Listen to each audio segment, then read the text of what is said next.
You are listening to The Overwhelmed Brain. Today's episode is brought to you by Casper. You got to try this mattress. Go to casper.com/brain and get $50 off your order.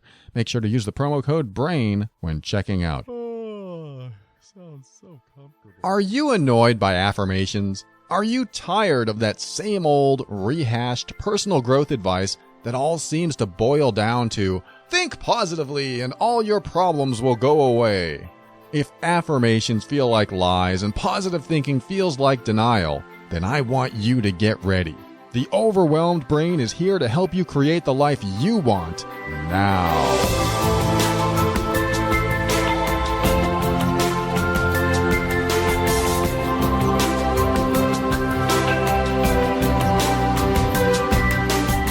Hello and welcome to The Overwhelmed Brain. I am your host, personal empowerment coach, Paul Coliani. I am here to help you increase your emotional intelligence, strengthen your self-worth and self-esteem, and empower you so that you can make decisions that are right for you. Everything I talk about on this show is my personal opinion and is meant for informational and educational purposes only. Always consult a physician before making any changes to your medical treatment. And as the music fades, let's go into the first segment. I received an email about a month or two ago. I was communicating with someone, and she sent me a big reply back, but I wanted to take a snippet out of her reply and read it to you because it's something that appears over and over with challenges, with our problems. So when you have a problem in your life and you can clearly define that problem, this is where I'm going, is that if you know your problem so well that you can explain it to anyone, then you really don't know your problem. Now, bear with me because there's some truth to this and some not truth to what I just said. What I mean is, let's just say that you were abused as a child, and you can look at dysfunction or behavior that you don't like in yourself today. And maybe you choose the wrong partner. Maybe you are a people pleaser. Maybe so on and so on. You could think of all the maybes here. And you blame that on your abusive past. What I'm saying is that if you can explain, well, my father did this to me and my mother did this to me, and because of that, I have these problems that I have today. And there's no other way around it. It's just what happens. It was the cause and effect. I've had an abusive childhood, and this is what it led to, and this is why my behavior the way it is today.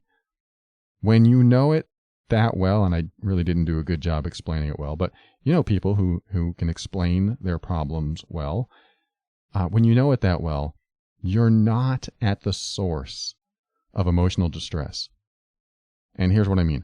If you know there's behavior in you that you don't like, or results that you're getting that you don't like, and you're able to clearly explain why you're getting those results, and you still are unable to change how you feel about them, if you feel bad, if you feel at all bad, upset, angry, fearful, and you're carrying that with you through life, and you know the cause of why that is, why you feel that way, then you're not at the root. The reason I say that is because when we get to the root, I've seen this over and over again, when we get to the root of the problem, just identifying it, just exposing it and revealing it to you, you suddenly feel better. It's like a release. It's sort of like it's stuck in the emotional mud that's inside of you. And you're digging and you're trying to look for it and you're digging, and then you grasp something and you pull it up and you pull it out and you realize, oh my God, this is it. This is it. This is what has been making me feel bad. And then you might have some big release or breakdown or breakthrough. Something's going to shift in you when that revelation comes about. And you suddenly feel different about it. You suddenly feel like it's not holding you back, like it's not an obstacle anymore. This is my personal opinion. because this is what I've witnessed. I cannot tell you that this is how psychology works. I cannot tell you that this is the resolve, the resolution, the answer to every one of your emotional challenges. All I can say is that I've seen this happen over and over again, especially with people who know their problem so well, they can explain to you every single detail about the problem. The moment you touch on the root of what's causing your emotional distress is often, and from my experience, almost always, the moment the emotional distress minimizes or even disappears.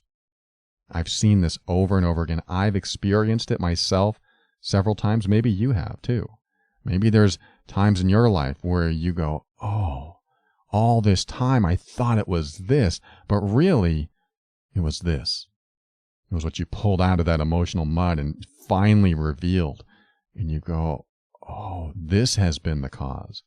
Now, it may be related to what you've been explaining and what you know so well.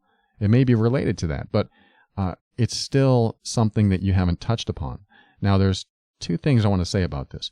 One, when you know something that well and you're still emotionally distressed about it, I want you to accept that you don't know it that well. This is what I used to call the I know syndrome.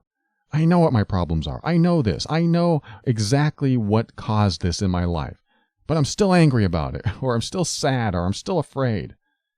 I need you to drop the I know syndrome. Stop knowing. Because if you knew, then you probably wouldn't be getting the same results. I mean, really knowing. So that's one thing I want you to just start considering. And I know there are people out there, I'll give you my I know syndrome. I know there are people out there that absolutely know what the problems in their life are and why they're getting the results they are getting. What I'm saying here, however, is that you may know a good portion of it, but you haven't, and this is the key, you haven't touched upon the root of your emotional distress. You found the context, probably, of your distress, but you haven't touched the root of it. You haven't really grasped it and brought it to the surface. So we're going to talk about that in a moment. The second part of this is when you set yourself up and say, I know exactly why I feel the way I do, what you do is limit your ability to find the solution.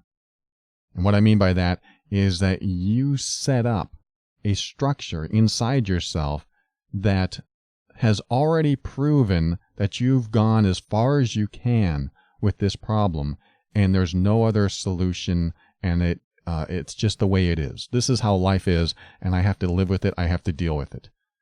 So when you say something like, well, I know why I'm always afraid of someone yelling at me, for example. When you say that, there's a good chance that you limit your ability to get out of the fear. Because what you do is create what I call a box of knowing. You create a box, and whatever's in that box is what stays in, and nothing else comes in. You know that. Now it is a personal reference. It is something you know to be true, and there's no reason to open the box and add any more information because you've analyzed yourself over and over and over again throughout the years, and there's nothing you can do about it, so it just is what it is. I want you to start thinking outside the box and start believing that there might be more that you don't know about a particular emotional challenge in your life. So first of all, what I'm going to do is share with you a snippet of this email and then comment on it, and I'll just read it right now. This person wrote, I choose people who have difficulty with intimacy because it validates my expectation that I need to earn someone's love through people-pleasing. Now, when I read that, I believe that she knows exactly why she chooses people who have difficulty with intimacy. She knows it. It's just something that she's absolutely aware of, yet she still does it. So my response to that is something you may already predict that I'm going to say. If that were true, I don't believe you would choose those people, so it must not be true. In other words, she said, I choose people who have difficulty with intimacy because it validates my expectation that I need to earn someone's love through people-pleasing. That's a long sentence, and took me a few rereads to understand what she was saying.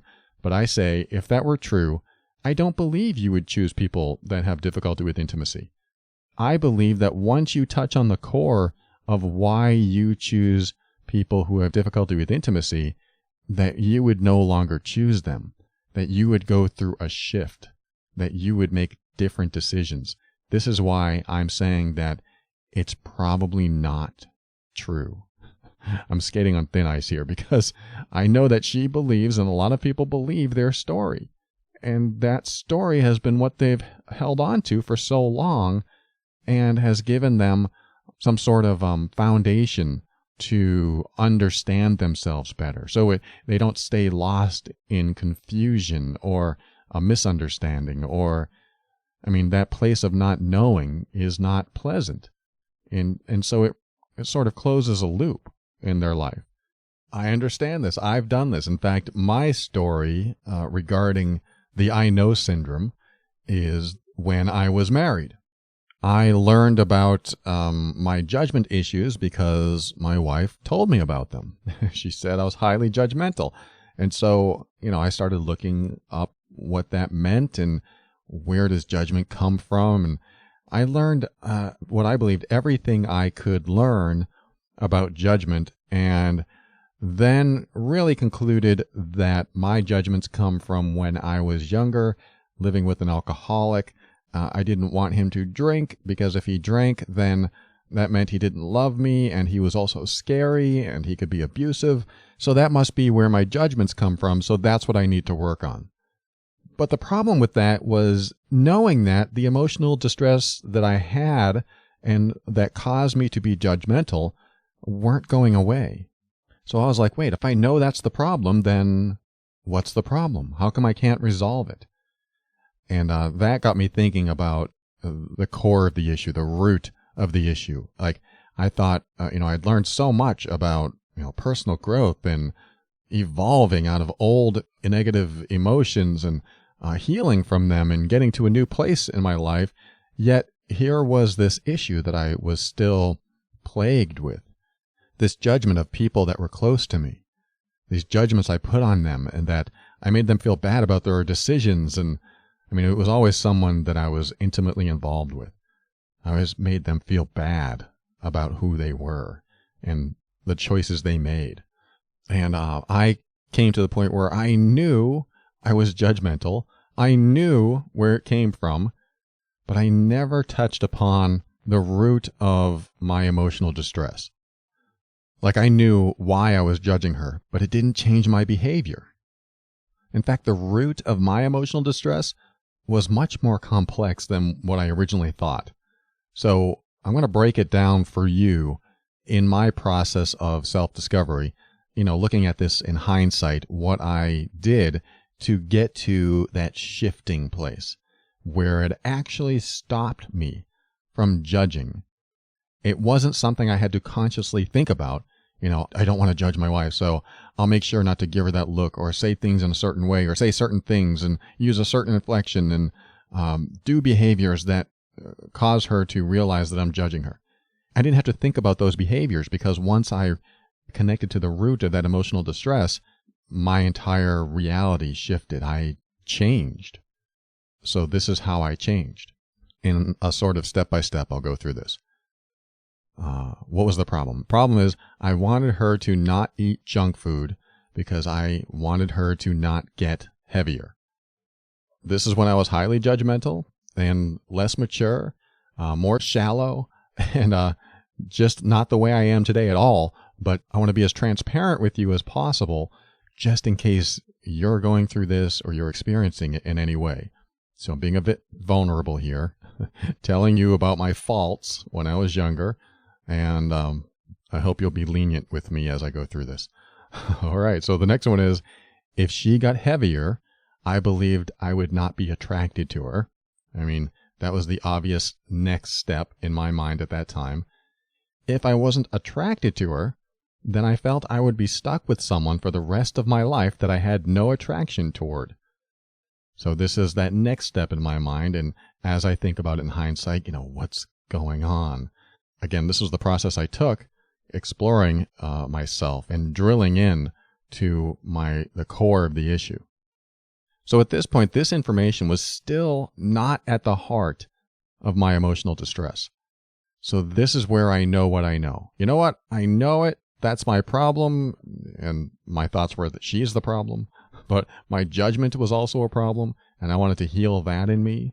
So that still wasn't at the heart. So while exploring this, going through this process, I found that what was truly at the heart of my distress was the fact that I wanted her love, and I was so afraid to lose it that manipulating her to doing what I wanted her to do was what I believed would give me the love in the way I wanted it. Now, that's a loaded sentence. Let me try to break it down. I feared losing her because if I was no longer attracted to her, then I was afraid of me leaving and losing the love from her. I mean, that's pretty wild. I was afraid of myself leaving and losing the love from her. That's kind of an odd statement to make. I was afraid of what I would do, not her. I was afraid of leaving because I would lose the love and support that she had for me. When it came down to it, I was afraid of myself. Once I realized this is what caused the shift inside of me. This is what caused me to take the focus off of her and onto me. I mean, I think about it now. It's so complex. I mean, we think this is the problem, yet when we drill into it, and it turns out in this example that I used, I mean, this is really what happened to me. I would have left her if I was unattracted to her, causing me to lose the love that she had for me, and I didn't want to be without that love, so I stayed and became judgmental and manipulating so that she would do what I wanted her to do so that I wouldn't leave her. That's just mind-boggling. But when I think back on it now and I go through that process, that's what happened.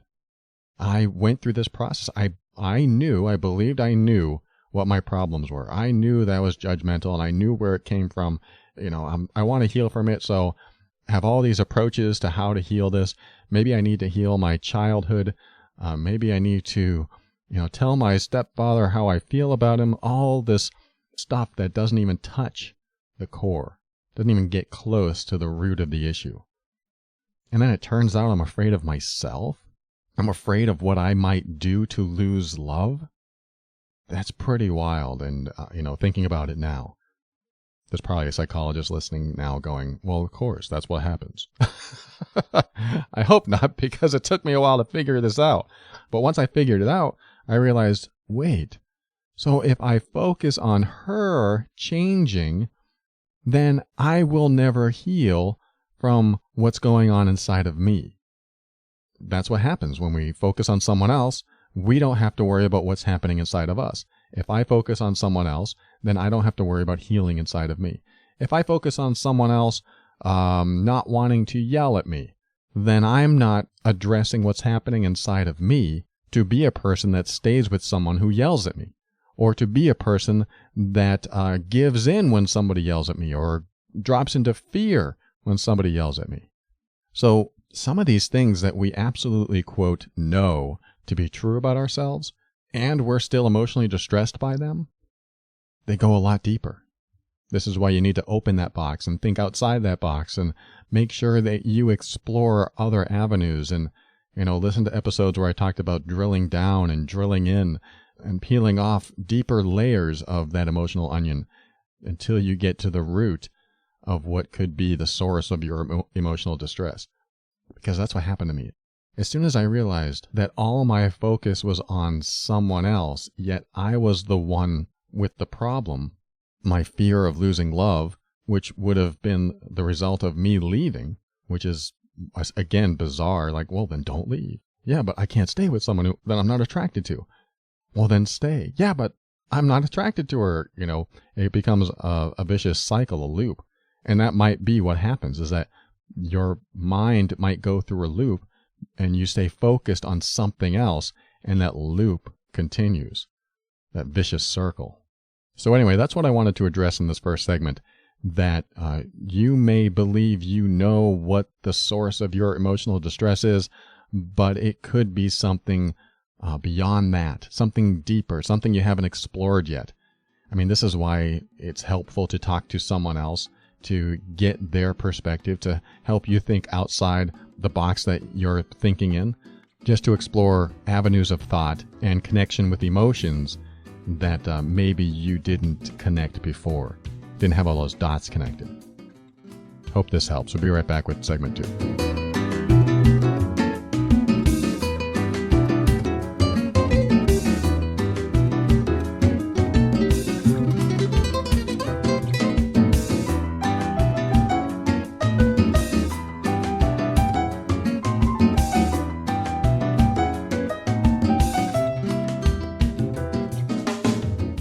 It's about time we got a new mattress.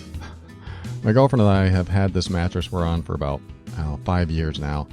I never realized just how much my back hurt because of it. I used to blame everything but the mattress. I blamed my workout, the way I lifted heavy objects, the way I washed dishes. The truth is, none of those things are the cause of my back pain. In fact, just a couple months ago, I realized how much pain I was in just lying flat in our current bed. I started connecting the dots, but I still wasn't convinced. But one night, I was really fidgety. I kept twitching. I think I had caffeine that day or something. So instead of twitching in our bed and waking my girlfriend up, which she hates to be woken up, I decided to go to sleep in her son's bed. He was at his dad's house, so it worked out. The next morning, I woke up and I felt no pain. In fact, I had a great night's sleep. Finally, I had the information I need and was able to pinpoint the cause of my back pain. Our mattress. I now know it's time to change it out, and I'm going to look at Casper. Casper has created what they call an outrageously comfortable mattress sold directly to consumers, eliminating those commission-driven inflated prices that you'll often find at brick-and-mortar stores. Its award-winning sleep surface was developed in-house, has a sleek design, and is delivered in a small, how did they do that? sized box. Casper is revolutionizing the mattress industry by cutting the cost of dealing with resellers and showrooms and passing that savings directly to you. When you combine supportive memory foam that's got just the right sink and just the right bounce, and a breathable design that sleeps cool to help you regulate your temperature throughout the night, you have an amazing mattress. On top of all that, and this is one of the many reasons we're looking into Casper ourselves, buying a Casper mattress is completely risk-free. You get to use it for 100 nights with the option of returning it without question. Not only that, if you're in the US or Canada, they'll deliver it for free and pick it up for free. So if you're not satisfied within that 100-night window, you can return it. It's a no-brainer. And that's not easy to say on a show called The Overwhelmed Brain. So join me in your search for a new mattress. Casper wants you to try before you buy because they believe you'll commit once you sleep on it for the first time. Hey, you know what? We spend a third of our lives on our mattress. Might as well get one that you can't wait to lay on. So do what I'm doing. Visit casper.com/brain. When you do that, you'll get $50 off your purchase. An already great deal with money off the top. Go to casper.com/brain.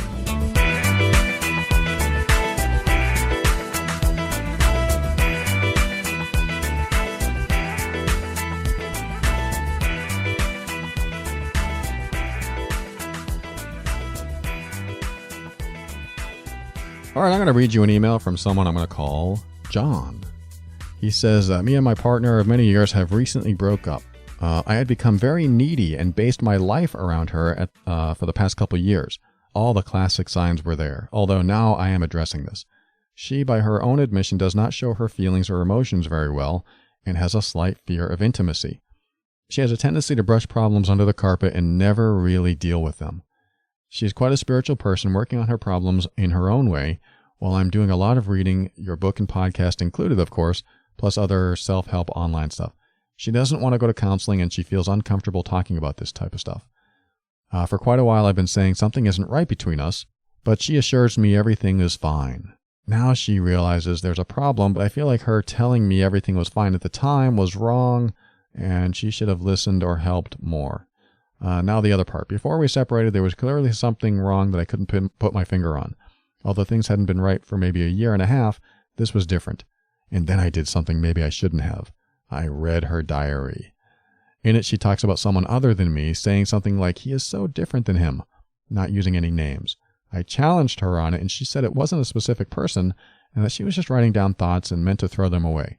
She has said it may have been about the old me or even herself.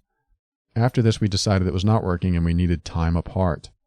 She said that her leaving is not about another man, just us. And she has no issue with the fact that I read her diary, as if I hadn't, we might have ended up hating each other, living under the same roof anyway. Her words, not mine. I have a feeling she left it out on purpose, but she denies this. As it stands, we are still getting on. We have been on a few dates, which is something we never really did in the early days. We have also ended up in bed a few times, which was great at the time, but maybe a mistake. She had a troubled childhood, alcoholic parents, and her mother was also abusive, and they never had a good relationship. I believe some of this has affected her more than she will say, and is a factor in the situation we are in now. I have tried to support her, but she tends to push me away, so I don't know what to do in those situations. I feel I should have done more in hindsight. We both said that we wanted to work out and be back together, although due to the way she seems to go with the flow and not open up, can I trust that she is telling me the authentic truth? Or is she just hoping things will work out and if we go with the flow? I sometimes feel like I make excuses for her, but deep down I know she is a good person, and I do love her. And in her way, she loves me. But can I trust that she is being authentic and honest with me, or doing the usual pretend everything is okay and I am happy routine? We have plans for the future, and I try to talk about these as sort of a new start, and she agrees, but I do have that little doubt about her genuineness. Any advice greatly received and appreciated. All right, John, I've highlighted some of the things I want to talk about on your email, and I hope my insights and opinions will help. You said she has a tendency to brush problems under the carpet and never really deal with them. If that emotional energy is stored, it will come out in different ways, in different destructive ways that certainly will not be beneficial for your relationship. So I hope she has a way to express herself safely. Because one of the other things you said that is she doesn't want to go to counseling because she feels uncomfortable talking about this type of stuff. So here's where you have to come in as the safest person in her life. I mean, I don't know if you're together now or separated. I mean, some of the things that you said you're separated, but you're talking about the future. So it was kind of confusing. I guess you're trying to work it out. But if you really want to work this out, I mean, you said that her past has some abuse in it. This puts you in a very precarious and sensitive position of being someone that is her immovable rock, is her completely unwavering, safe person. The most unwavering, safest person she can find. Now, what's going to happen is that as you show up as this unwaveringly safe person she can tell anything to, it's going to be at her pace on her own time, and it may take a long time. It may take a very long time for her to get to a place of opening up to you. And how do you become safe? You listen without judgment. You hear things that might sound offensive to you and even blaming towards you. And instead of being defensive, you say, all right, what else you got? Go on. Keep sharing. I mean, you don't necessarily say it like that, but you just listen. And you go, oh, okay. You just listen and you give her every right to feel everything she's feeling. Because just like I said in the last segment, a lot of it's probably not going to be about you. Some of it will be. I mean, reading her diary, which I comment on in a second. But just listen and let her be. Let her express. If she's upset with you, let her be upset with you. Providing that safe zone isn't a time to defend yourself. It's not a time to be judgmental. It's not a time to analyze and try to fix. It's just listening, giving her that safe space to express. If she doesn't have that, then she's never going to meet you where you want her to meet you. She'll never feel comfortable. So if she's not going to go to counseling, then she needs to feel safe being vulnerable around the closest people in her life. Hopefully that is you, and you give her that space. But it takes a very special person to be there for someone and be safe and not react to the things that are said about you. You need to be safe for her. And that may take a lot of practice. And it also may take giving up some of your own needs, because you might be emotionally triggered as well. And when you're emotionally triggered, it's hard to provide that space when you feel like you need to speak up and say, well, that's not what I meant, and that's not what I said. I mean, if you start getting into that space, she's going to close off. And she may not be able to get to that space again for a long time. So anyone with an abusive past that doesn't really feel comfortable showing their true emotions needs that space continuously, a lot. And then you have every right to share yourself as well. Express yourself, share your fears, your angers, everything like that. But you got to wait till she's in a good space to receive that. And you got to be very careful too, because she could probably be more easily triggered than you. Again, this does take a very special person that's very secure in himself or herself. And as long as you take nothing personally, you can do that. But it's a journey. Now let's get to the I read her diary part. So this is the opposite of providing that safe place. Now she knows that you read her diary. So the only place that she feels the safest was now violated. Like you said, she said it didn't affect her, but you believe it did. So what I would do is promise her that you'll never do that again and that it was wrong. And maybe you've already done that. And maybe even, I don't know, buy her one with a lock and key. And she has the only key to show that, hey, you know what? I'm not that type of person anymore. I was afraid. I had no idea where you were inside. I wanted to find out. And it was just wrong of me. And you need to have a place where you can write anything you want. And that could be any fantasy. That could be anything about anybody, even me. You need to have that space. That's like what I tell my girlfriend. I said, you need girl time so you can go talk about me. So anything that's pent up, anything that's like building up inside of you, go vent it out with the girls. That's good. That's what I want you to do. And then, you know, if you want to talk about it with me when you get home, great. But I try not to repress her in any way. I want her to feel safe telling me things. And then when she feels like she needs to talk about it with someone else, absolutely go out and do it. And I won't ask anything. And I don't. I let her do that. I want her to talk about me. And the more she does this, the more good stuff I hear back. The more I hear that I was bragging about you today, and I love that. And that's the goal for all of us, right? We want our loved ones to brag about us. How will they brag about us? When we let them do whatever they want. When we let them be independent. When we let them have their own thoughts. Even if those thoughts include other people that aren't us. Because I tell you what happens when they are fantasizing about their dream person, and we allow them to have those fantasies about their dream person, we typically become their dream person. It's interesting how that works, and it's scary to go through, especially if you know they're fantasizing about someone else. It's a scary place to go to, but that's why they have a diary, and that's why they have friends, so they can talk about things that we really shouldn't ask about. So when it comes to reading her diary, I would make that completely off limits and do whatever you can to give her her own space. Yes, you can be a safe zone to express to, but she needs other places as well to be expressive.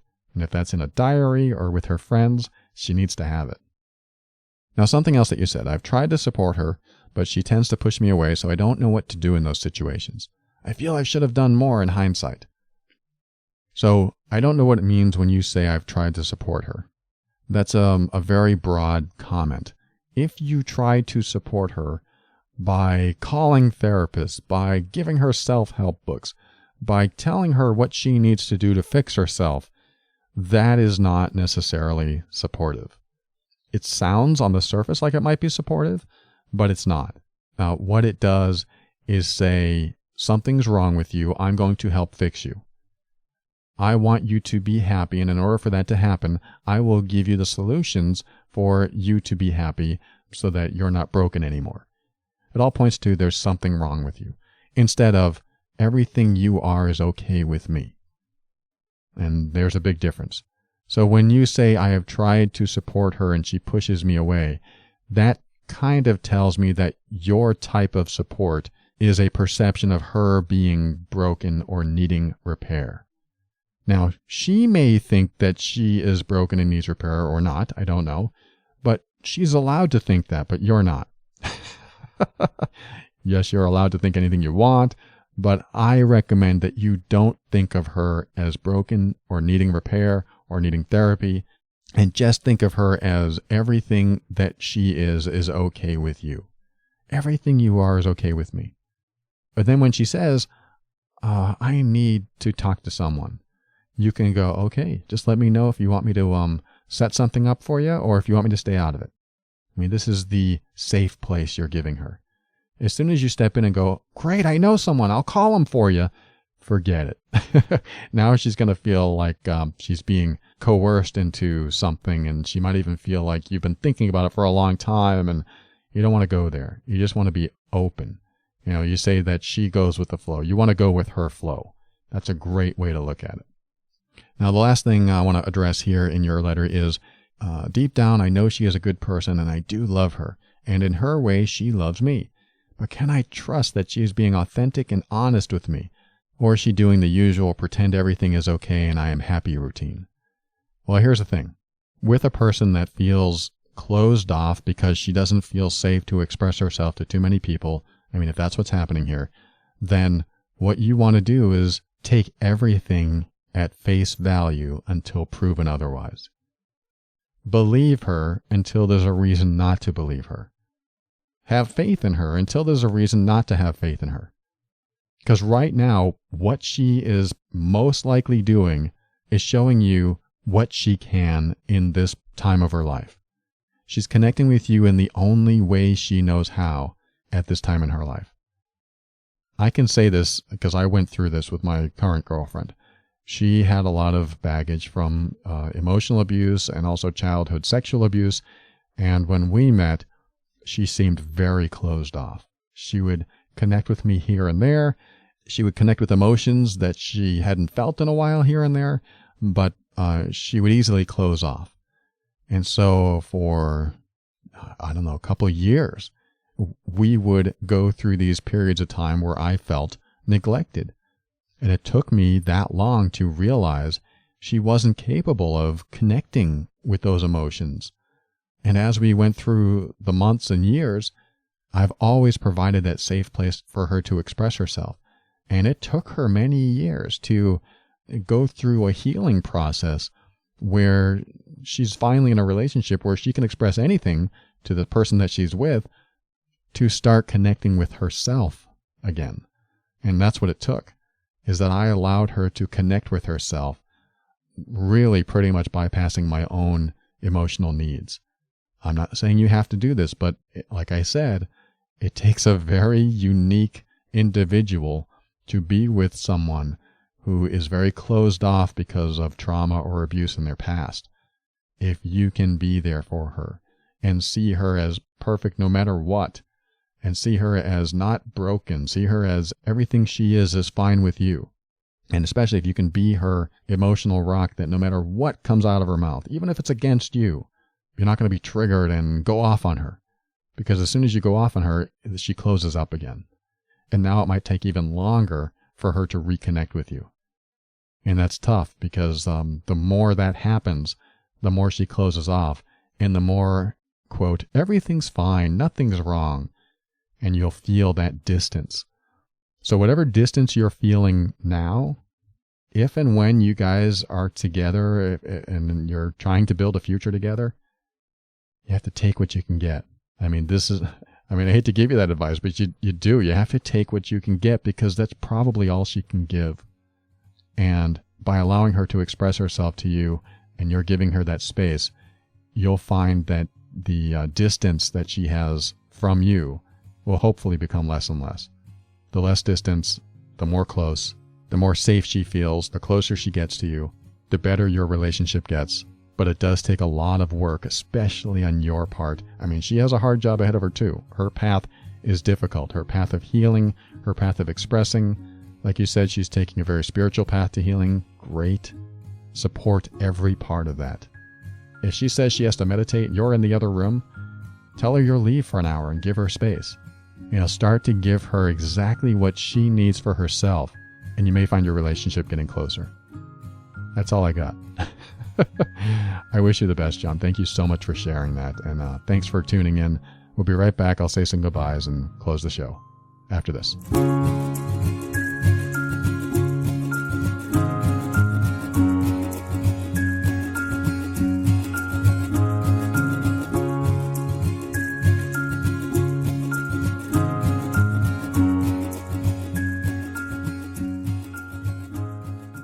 Thank you for listening to another episode of The Overwhelmed Brain.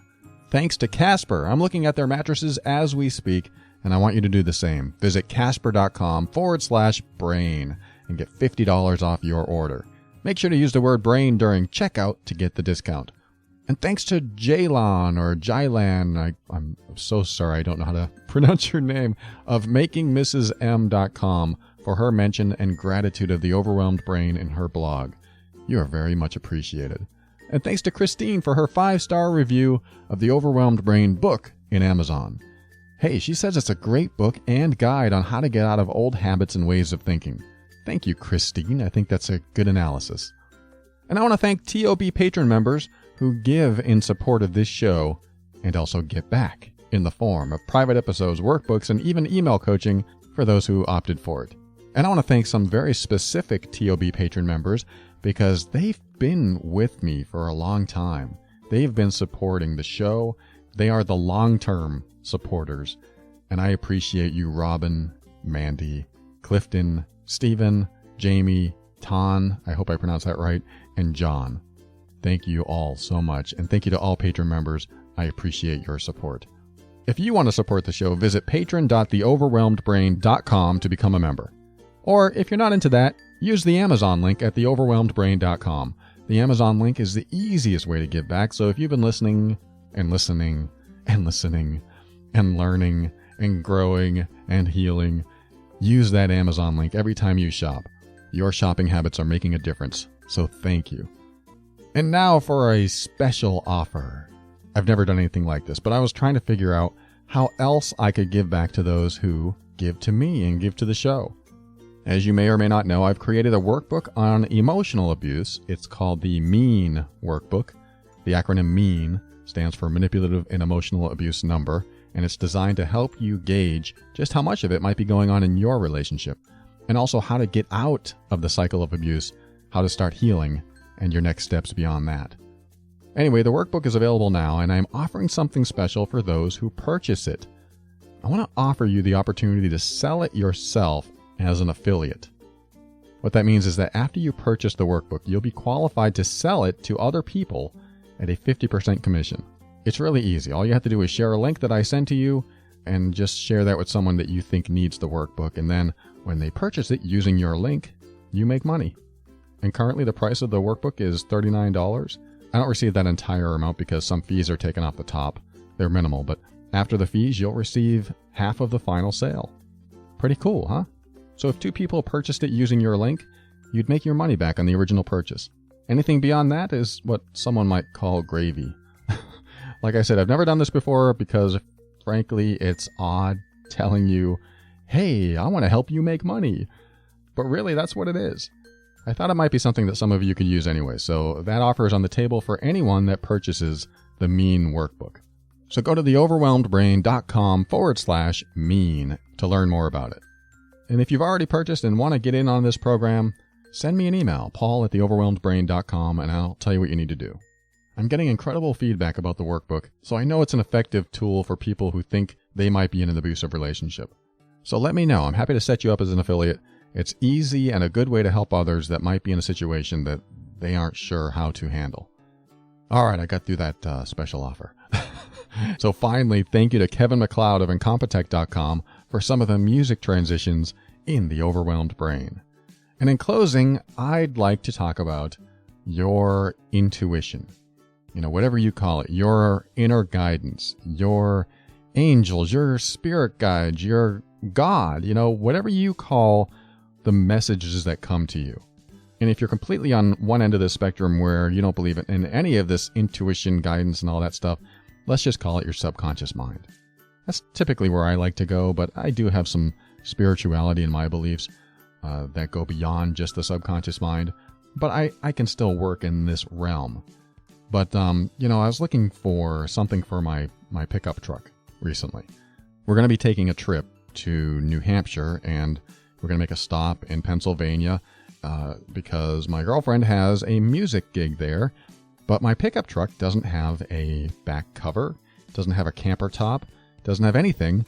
So if we were to use my truck, then how are we going to haul the gear that we need for keyboard, my guitar, my amplifiers, her equipment? There's all kinds of equipment. And I was looking online trying to figure out, okay, what can I get? They have those flat covers that roll or slide or fold, and they cover the bed, but none of them are waterproof. Plus, my truck is a bit older, and it has a bed liner. So there's not a lot of options. It's hard to find like used covers or camper tops, and the bed liner gets in the way. So it's been difficult for us to get something that works. So just today, as I'm recording this is Saturday, the day before the show airs, we went to a truck place and looked at the camper tops and the covers and found out the prices. And what I felt was, this doesn't feel right. There's something that just isn't right about this, because it just didn't meet all my criteria. And even the person helping us out didn't have that much of a personality. Not that I'm judging that, but it just kind of added to the experience of being there and seeing all the prices and options and realizing, how much money do I want to invest in a topper or whatever it's called for my truck, especially if it's not even rainproof, where the rain can get in and get on our music gear. So I had these feelings come up, and there were no particular thoughts attached to those feelings, but I felt something. And this happens to all of us. We feel something. Something doesn't feel right. I don't know if you've ever been in a relationship where something didn't feel right, and the person that you were with explained it away, and they did what I call bypass your intuition, where you had some intuitive thought, like something doesn't feel right.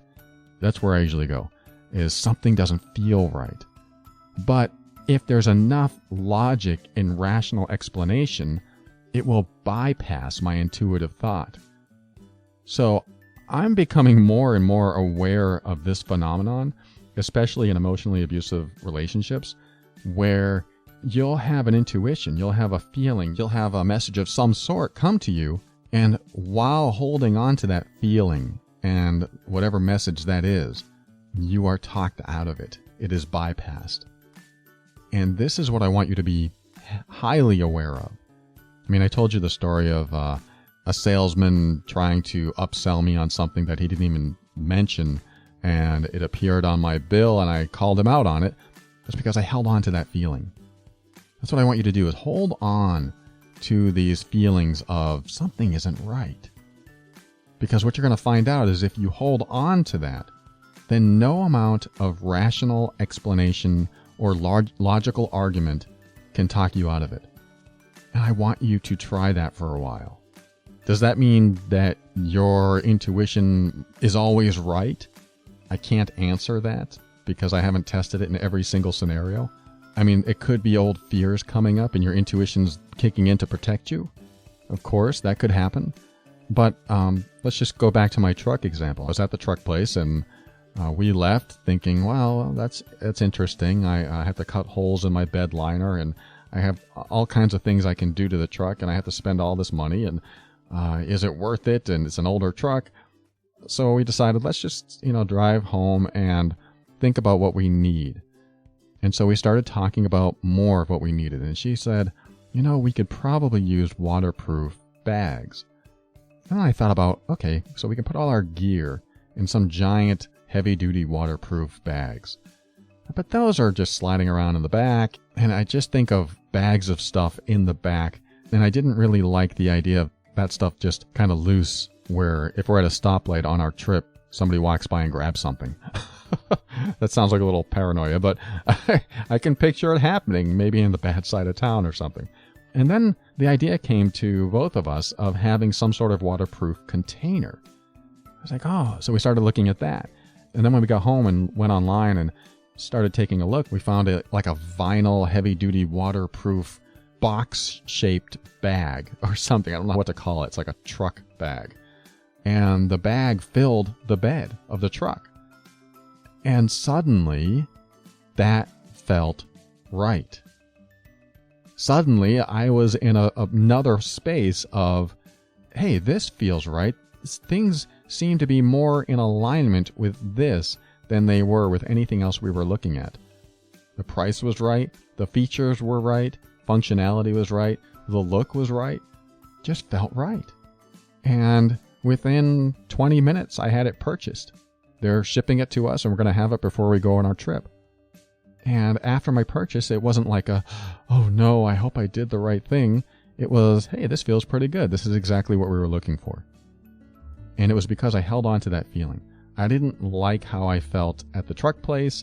I didn't like how I felt even before that. I didn't even share before that. I was looking online for lids and camper tops, and just nothing seemed right. Nothing felt right. And then when we saw this, it felt right. Now, what does this have to do with you? This is all about me, I know. The idea is when you're in a conversation with someone, this is where it's leading, or in a situation where you do have a feeling that doesn't feel right, hold on to it. Keep it. Because what happens, especially with people that don't have our best interest in mind, is they can bypass our intuition. And I don't want you to bypass your intuition. I want you to get used to your intuition, or whatever you call it, and start believing that there's something valid about it. And let me give you my most practical explanation of this. Your subconscious mind puts together all the pieces before your conscious mind figures it out. Your subconscious mind already knows what you need.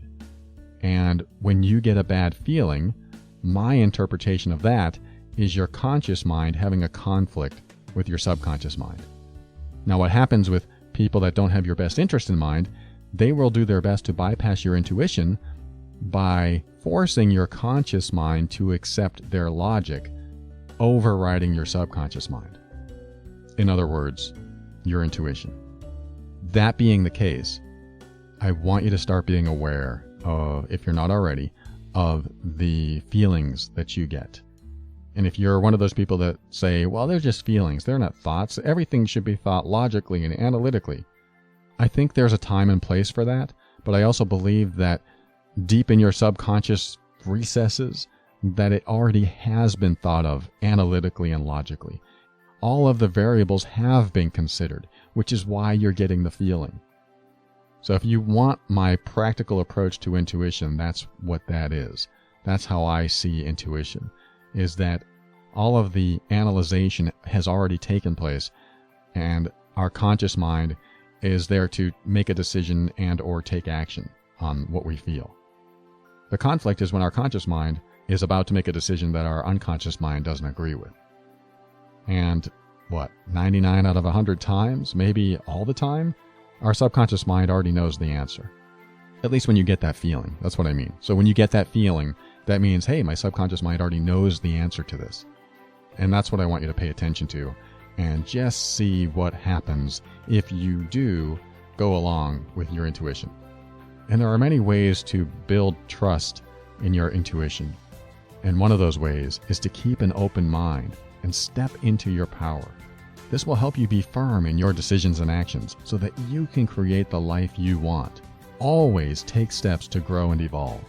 You are powerful beyond measure.